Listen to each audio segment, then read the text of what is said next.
సాధారణంగా శ్మశానాలలో మృతదేహాలను పూడ్చిపెట్టడం చేస్తుంటారు. మనిషి చనిపోయినప్పుడు చేసే అంత్యక్రియలలో ఇది ఒక పద్ధతి. ఇలా చేయడం ఇప్పుడు మొదలు కాలేదు, అనాదిగా వస్తోంది. ఇలా పాతి పెట్టబడిన శవాలు డీకంపోజింగ్ అవ్వడం, మట్టిలో కలిసిపోవడం జరుగుతుంది. నిజానికి ఏ వైరస్ అయినా అనుకూల పరిస్థితులు లేనప్పుడు ఎక్కువ కాలం జీవించి ఉండలేదు. అందుకే అది సురక్షితమేనని అంటారు. కానీ తాజా పరిశోధనల మేరకు ఇది డేంజర్ అని అంటున్నారు పరిశోధకులు. ఎందుకంటే గతంలో శ్మశానాలు ఊరవతల ఎక్కడో దూరంగా ఉండేవి. కానీ పెరుగుతున్న జనాభా కారణంగా ఇప్పుడు జనావాసాల్లోనే శ్మశానాలు తయారవుతున్నాయి. ఇళ్ల పక్కనే ఇలా శ్మశానాలు ఉండే అవి ప్రమాదకరంగా మారతాయని సమాచారం. ఆ మధ్య వచ్చిన కాలాపాని అనే ఓ వెబ్ సిరీస్ చిత్రం ఇదే అంశంపై రూపొందించారు. అండమాన్ నికోబార్ దీవుల్లో ప్రబలిన ఓ మిస్టీరియస్ జబ్బును, దాన్ని ఎదుర్కోవడంలో ఎదురైన సవాళ్ల గురించి చక్కగా చూపించారు. కరోనా మహమ్మారి లాంటి ఓ వైరస్ మానవ తప్పిదాలు, మనుషుల స్వార్థం కారణంగా స్వేచ్ఛ పొందుతుంది. అది ఆ దీవులపై ఎంత దారుణంగా దాడి చేస్తుందో చక్కగా చూపించారు. అవడానికి ఇది ఊహాజనితమే అయిన ఆలోచనలు రేకెత్తించాయి. నిజంగా ఇది ఆలోచించాల్సిన విషయం అనిపించకుండా ఉండదు.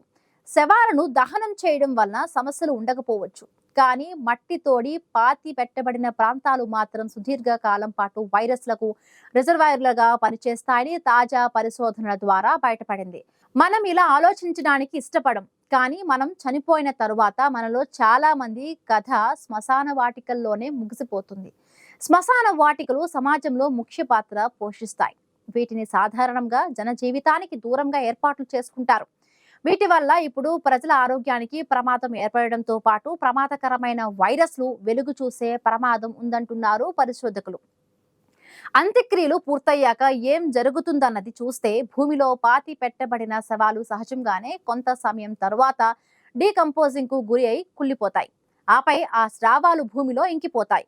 ఒకవేళ ఆ శ్మశానం మనుషులు నివసించే ప్రాంతాలలోనే ఉంటే, ఆ స్రావాలు భూగర్భంలోనే బయట ఉండే డ్రైనేజీలో, లీకులలో కలిసిపోతాయి.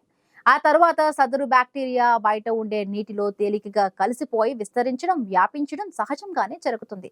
సో అలాంటి ప్రదేశాలు జనావాసాలకు దగ్గరగా ఉంటే ఆ ప్రమాదం మరింత ఎక్కువగా ఉంటుందని ఈ పరిశోధనల ద్వారా తేలింది. కొన్ని చోట్ల ఆయా ప్రాంతాలలో పారిశుధ్యం సరిగా లేకపోవడం వల్ల, వ్యర్థాల నిర్వహణ సేవలు సరిగ్గా లేకపోవడం వల్ల అనేక బ్యాక్టీరియాతో పాటు ప్రమాదకరమైన వైరస్లు కూడా బయటపడతాయి. అందుకే ఈ రకమైన శ్మశానాలు డేంజరస్ వైరస్లకు అతిపెద్ద రిజర్వాయర్లుగా మారుతున్నాయని తెలుస్తోంది. ప్రజలు శ్మశాన వాటికకు సమీపంలో నివసించినప్పుడు ఈ బ్యాక్టీరియా భూగర్భ జలాలలో కలిసిపోయి బోరు ద్వారా బయటకు వచ్చే తాగునీటిలోకి కూడా చేరిపోతుంది. వాటిని సరైన విధంగా సేవించేటప్పుడు మనుషుల శరీరంలోకి చాలా తేలికగా చేరిపోతుంది. అప్పుడున్న పరిస్థితులను బట్టి, వాటి తీవ్రతలను బట్టి మనుషులు రోగాలు బారిన పడడం జరుగుతూ ఉంటుంది.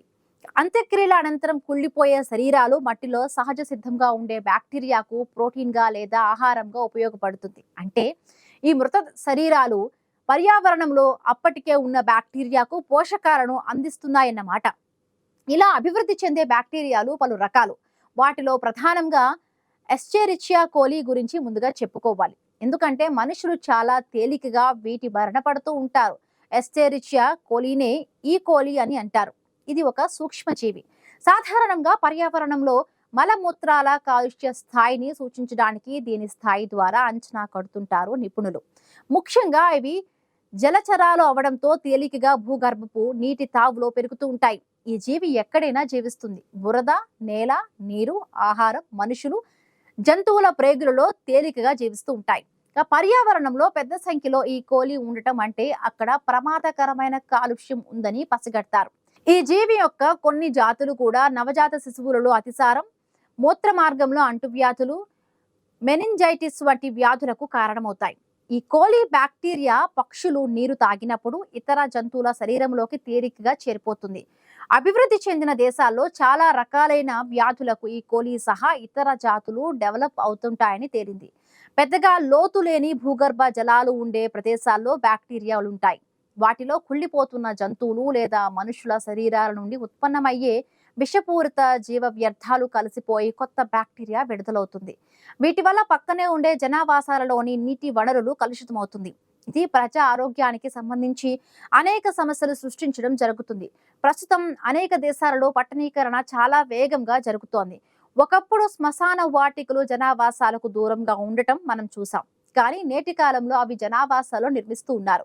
చుట్టూ ఉన్న ఇండ్లలో నుంచి బయటకు వచ్చే డ్రైనేజ్ వాటర్ ఈ శ్మశానాల గుండా లేదా భూగర్భంలో ప్రవహించినప్పుడు ఈ రకమైన ప్రమాదాలకు ఆస్కారం ఉంటుంది. ఇప్పుడంటే సమాచారాన్ని బట్టి చూస్తే ఎవరికి వారు కాంపౌండ్ వాల్ కట్టుకొని అన్ని ఏర్పాట్లలో శ్మశానాలు ఏర్పాటు చేసుకుంటున్నారు.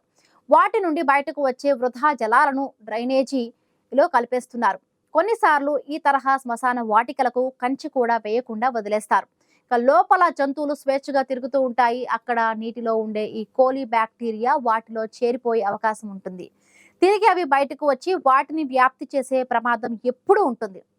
వ్యర్థ పదార్థాల నిర్వహణ సేవలు సరిగ్గా లేకపోవటం వల్ల ప్రమాదకరమైన బ్యాక్టీరియాలు ఇలాగే బయటపడుతూ ఉంటాయి. ఫలితంగా అనేక శ్మశాన వాటికలు మానవ వ్యర్థాలతో కలుషితమవుతున్నాయి. వీటిలో ఈ కోలి వంటి బ్యాక్టీరియాతో సహా ప్రమాదకరమైనవి కూడా ఉంటాయి. శ్మశాన వాటికలకు పెద్దగా ప్రొటెక్షన్ ఉండదు కాబట్టి అక్కడ పక్షులు కూడా యథేచ్ఛగా సంచరిస్తూ ఉంటాయి. అక్కడి నేలబారు జీవులు ఆ నీటిని వినియోగిస్తాయి.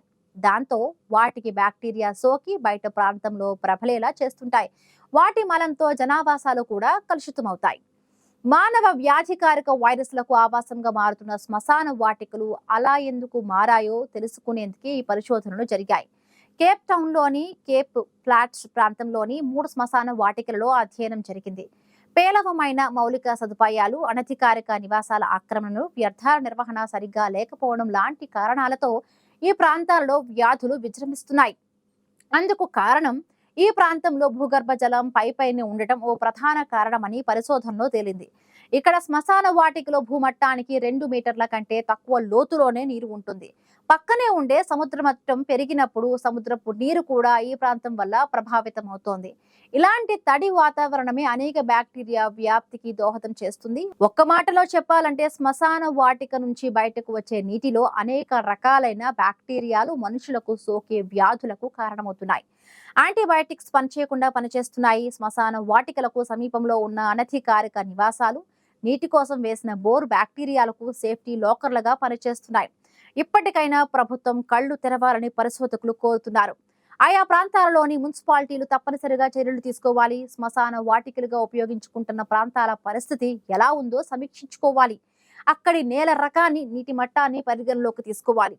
శ్మశాన వాటికలకు సమీపంలో నివాసాలు ఏర్పాటు చేసుకోకుండా చూడాలి. వ్యర్థాల నిర్వహణ, సురక్షితమైన నీటి సరఫరా చేయాలి. లేదంటే కరోనా లాంటి మరిన్ని మహమ్మారులు ప్రబలే ప్రమాదం ఉందని అంటున్నారు పరిశోధకులు. ఇదే ఇతివృత్తాన్ని మనం ముందు చెప్పుకున్న కాలాపాని వెబ్ సిరీస్ లో చూపించారు. ఓ ఫార్మా కంపెనీ డైరెక్టర్ రాక కోసం శ్మశానంలో హెలీప్యాడ్ నిర్మించేందుకు ప్రయత్నిస్తున్న క్రమంలో లోపల దాగి ఉన్న వైరస్ బయటకు వస్తుంది. దానివల్ల వేలాది మంది ఎలా ప్రభావితమయ్యారో చూసి తెలుసుకోవచ్చు. ఇది ప్రస్తుతం కూడా నెట్ఫ్లిక్స్ ఓటీటీలో ఉంది.